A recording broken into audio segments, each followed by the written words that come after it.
Welcome back to Z Story. Hai semuanya, balik lagi sama aku Ara dan seperti biasa, hari ini aku kedatangan guest yang super kece banget. Nah, pastinya kita akan kulik-kulik nih seputar perjalanannya dan beasiswanya. Tapi sebelum itu, kalian jangan lupa untuk klik subscribe, like, dan komen juga ya. Oke, daripada kebanyakan ngobrol, kita langsung sambut aja guest kita kali ini. Halo, please welcome Kak Debbie. Halo, pagi Kak. Halo pagi Kak Debbie, apa kabar nih Kak? Sehat Kak? Puji Tuhan sehat Kak. Kak Ara apa kabar? Alhamdulillah aku sehat juga. Oke nih Kak, jadi Ders mengundang Kakak hari ini. Kita akan ngobrol-ngobrol seputar perjalanan Kak Debbie dan beasiswanya. Tapi sebelum itu aku mungkin sedikit baca profil dari Kak Debbie terlebih dahulu kali ya. Nah, untuk diri profil Kak Debbie sendiri nih, jadi Kak Debbie dari 2015 sampai 2019 itu lulus S1 Farmasi di Universitas Sanata Dharma, lalu lanjut lagi 2020 sampai 2021 ngambil profesi apoteker di Universitas Sanata Dharma juga. Dan di 2022 sampai 2024 S2 Magister Farmasi Klinik Universitas Gajah Mada. Wow, berarti pinter banget ya kalau di UGM ini udah nggak diragukan lagi. Nah, untuk pengalaman praktik klinis selama studinya pernah menempuh di dua negara. Nah, itu nanti akan kita bahas nih. Kalau kayak begitu mungkin langsung aja kali ya kita persilakan Kak Debbie untuk perkenalkan diri Kak Debbie dulu nih di depan teman-teman DER. Silakan Kak. Ya, terima kasih Kak Ara. Ya, perkenalkan saya Deborah Purwasista Ciptasari, bisa dipanggil Deborah. Saat ini saya berperan sebagai apoteker klinis di salah satu rumah sakit swasta di Jakarta. Dan sebelumnya waktu saya menempuh studi di farmasi UGM, lebih tepatnya farmasi klinis, puji Tuhan saya mendapat beasiswa dari LPDP, saya PK angkatan 189 dan puji Tuhan sudah lulus tahun 2024 kemarin. Wow, keren banget ya Kak Debbie ini. Berarti udah lulus dari tahun kemarin nih. Berarti udah bekerja selama 1 tahun ya? Dari tahun 2024. Oh, oke. Setelah lulus berarti udah bekerja di salah satu rumah sakit swasta di Jakarta. Seperti itu ya Kak Debbie. Oke, nih ngomong-ngomong nih, apa sih yang membuat Kak Debbie tuh memutuskan untuk akhirnya ngikutin LPDP ini, terus juga belajar ya seputar jurusannya gitu ke luar negeri dan dan negara apa sih Kak kalau boleh tahu? Sebenarnya sih kalau mau belajar lagi, kan kemarin waktu profesi apoteker ya, itu waktu zaman COVID. Terus saya sendiri sih merasa kayaknya masih kurang gitu. Karena ada keterbatasan ya, kita tahu ada lockdown, ada social distancing.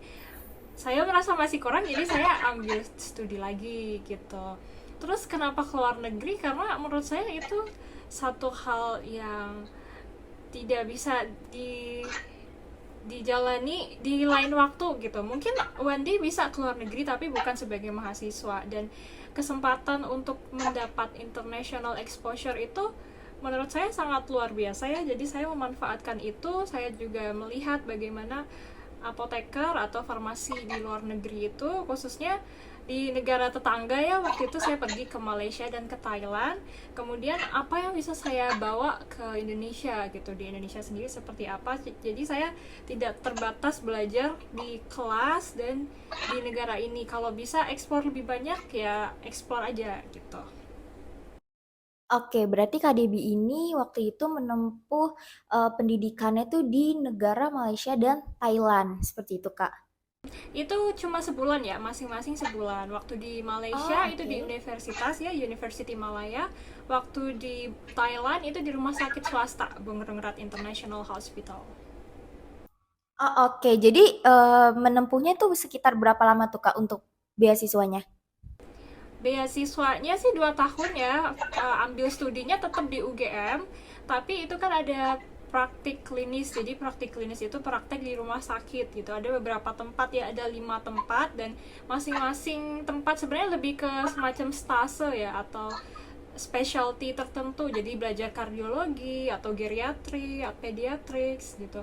Nah, dari 5 bidang itu saya dapat tempat, dan saya itu bisa pilih sendiri, tapi kayak cepet-cepetan gitu. sama teman sendiri kan. Jadi kebetulan saya juga pas dapat sesuai rencana saya, dan di 5 tempat itu 3 di Indonesia ya saya ambil, 2-nya di luar negeri, masing-masingnya 1 bulan. Jadi itu prakteknya selama masa studi di dalam 2 tahun waktu S2. Oh, oke oke. Jadi selama masa studinya Kak Debi 2 tahun di UGM itu, Kak Debi tuh selama sebulan-sebulan itu praktik klinisnya di Malaysia dan di Thailand. Seperti itu, Kak. Ah, oke. Wah, menarik banget ya. Baru denger nih jurusan dari KDB. Kan biasanya mungkin kalau LPDP kan ada yang di luar negeri ya, ada yang di Australia atau di mana. Ini di negara tetangga ya, Malaysia dan di Thailand gitu. Oke, berarti kan KDB ini udah lulus nih, Kak. Boleh tahu nggak sih ceritain sedikit struggle-struggle nih selama KDB menempuh gitu, menempuh beasiswa atau selama praktik gitu di luar negeri. Ada nggak Kak? Mungkin boleh diceritain ke teman-teman?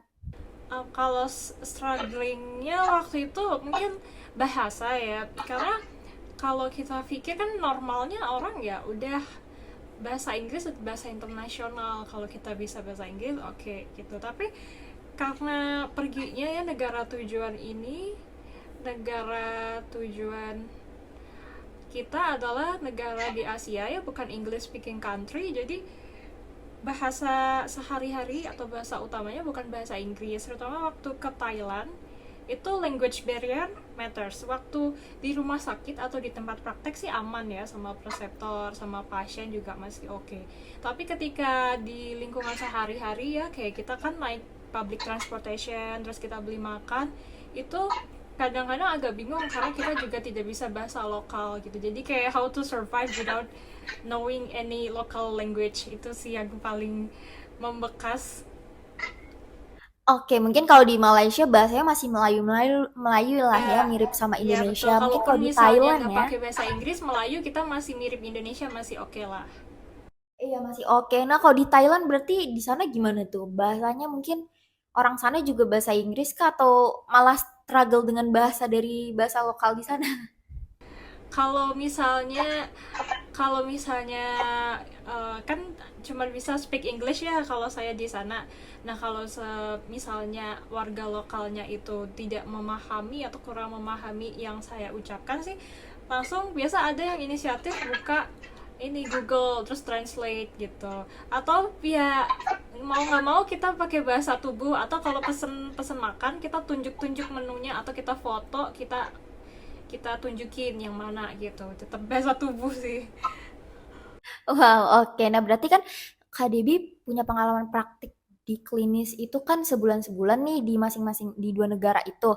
Nah, itu tuh gimana sih Kak sistemnya? Memang kayak ngekos dan beasiswanya ini berarti fully funded Kak? Memang kayak dari tempat tinggalnya selama Kak Debi praktik tuh memang udah di cover atau seperti apa nih? Karena kan cuma sebulan nih. Iya, ya jadi kalau misalnya program beasiswanya ya kan saya awardingnya LPDP. Nah, kalau LPDP itu tergantung kita studinya di mana kan. Kan ada beasiswa dalam negeri sama luar negeri. Karena saya ambilnya di UGM berarti beasiswa dalam negeri. Nah, untuk hal-hal yang terkait praktik itu sebenarnya itu exclude ya, di luar dari pembiayaan dari LPDP gitu. Kalau dari beasiswa sendiri sih biaya hidup ada, biaya tunjangan buku, biaya untuk penelitian ya, untuk tesis, terus UKT jelas ya, itu di cover. Tapi kalau hal yang seperti ini sebenarnya exclude, tapi kan saya udah merencanakan ya, kalau saya tahu misalnya saya mau ambil di luar negeri gitu, saya mau ambil ini dan ini gitu. Nah, jadi dari living allowance ya, biaya bulanan sehari-hari itu yang saya sisihkan. Terus ada juga bantuan dari kampus sih, bentuknya hibah bantuan sebagian gitu. Oh, berarti ini nggak termasuk yang terlalu fully funded banget ya, Kak. Untuk di sana mungkin biaya pendidikannya tercover, tapi untuk tempat tinggalnya belum ya. Iya, kalau itu kita mandiri gitu. Sebenarnya nggak bisa dibilang tidak fully funded sih, karena kan memang programnya di dalam negeri ya, maksudnya kampusnya di UGM gitu. Jadi kalau kita bicara kuliahnya dibiayai penuh atau enggak, dibiayai penuh gitu. Tapi dalam hal ini UGM sendiri punya kerjasama ke luar negeri gitu. Nah, jadi hal-hal seperti itu, kalau misalnya istilahnya mungkin ada excess atau selisih atau lebihnya, nah itu yang tidak di cover karena patokannya kan dalam negeri tadi gitu. Jadi di awal tuh udah ada kayak agreementnya gitu, apa aja sih yang mau di cover gitu. I see, iya karena mungkin UGM juga kan dia bekerja sama dengan beberapa di luar negeri ya, apa universitasnya ya, kampus. Oke oke. Nah, kalau misalnya nih, apa namanya Kak, selama di Thailand deh, aku kan yang kepo nih Thailand ya. Ada nggak sih hal unik gitu selama walaupun cuma sebulan ya, pasti kan ada dong ngalamin hal unik dari Kak Debbie. Boleh nggak diceritain hal unik, hal randomnya gitu selama di sana? hal yang hal yang unik ya, sebenarnya waktu itu di Thailand kan saya belajar sebenarnya stasenya ICU ya, intensive care unit, tapi spesifiknya sih lebih ke jantung. Nah di sana tuh ada yang namanya antikoagulan klinik. Antikoagulan itu kalau bahasa sederhananya pengencer darah gitu ya, itu golongan obat gitu, misalnya heparin, warfarin gitu. Nah kalau di Indonesia saya sih belum pernah dengar ada yang namanya antikoagulan klinik. Jadi kalau kita dengar klinik itu kan biasa stroke center gitu ya, terus PPJT, pusat pelayanan jantung terpadu. Jadi nama kliniknya itu adalah nama organ tubuh, nama penyakit gitu. Nah waktu ke sana baru dengar apa nih antikoagulan klinik gitu. Jadi yang dipakai itu adalah nama obat. Menurut saya itu menarik sih, kenapa mereka menamai klinik itu pakai nama obat gitu. Sedangkan mungkin kalau yang kita tahu kalau antibiotik gitu ya, itu digalakan di mana-mana, tapi mereka itu punya fokus tersendiri gitu terhadap antikoagulan ini gitu. Oke, jadi itu hal-hal yang ibaratnya baru Kak Debbie denger ya istilahnya ya Iya, selama betul, betul, iya. Hal baru nih praktik dari di situ sana. akhirnya belajar banyak gitu.